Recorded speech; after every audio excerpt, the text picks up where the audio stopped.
We're now going to cover a topic called locking and hide. To lock and hide means to restrict what the animator sees in the channel box.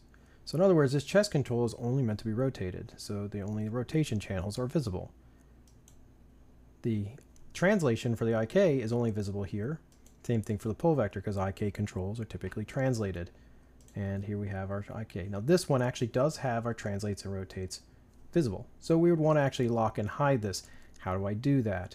Well, for one thing is I'm not supposed to rotate this control, so I'm going to select rotate and scale. You're pretty much going to hide scale on everything.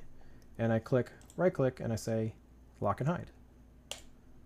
Let's break a scene in that actually has, that's not actually pretty much finished. Okay, so here's our scene, and this is before I actually did any cleanup. So if I wanted to lock and hide all the channels, these are all pretty much translation and scale are going to be hidden on here. So I'm just going to shift select all three of those. You can see from my menu. And I'm just going to grab my translation, hold down command, and do my scale and visibility. Hold down right click and say lock and hide. There they go. Now I grab my translation controls. Oh, I have my FK visible, so let's keep going down and let's go down and actually lock and hide my translations on these.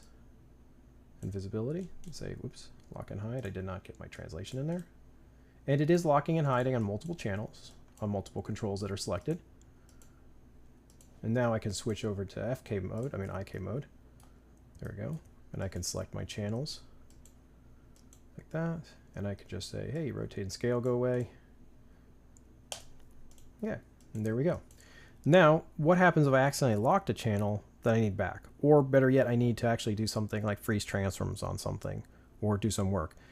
That's the big thing with locking and hiding. If you lock and hide channels and you try to freeze transforms or do any type of constraints, you won't let you do it at the very least, or very bad things like snapping and popping are going to happen as a result.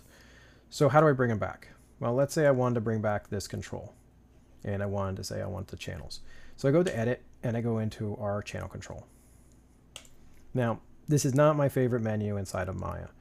First of all, you have to find a non-keyable hidden where our channels are located. So we have our rotate here, and I have my scales. I can hold down command and select them. And now I click on my move over here because you see those little arrows. It's trying to say it wants to jump them back. And then they pop up. Now I can go into the next tab and unlock them here, but it's actually easier just to click in our channel box, hold down right click and say unlock to bring them back. And that can be done, multiples. That is not the easiest thing to do, and we normally create scripts and buttons to handle this for us. But at this case, that's actually a pretty quick overview of locking and hiding. Make sure to animate and really kind of ask yourself, is this supposed to be translated? Is this supposed to be rotated? And lock and hide the channels are not supposed to be animated.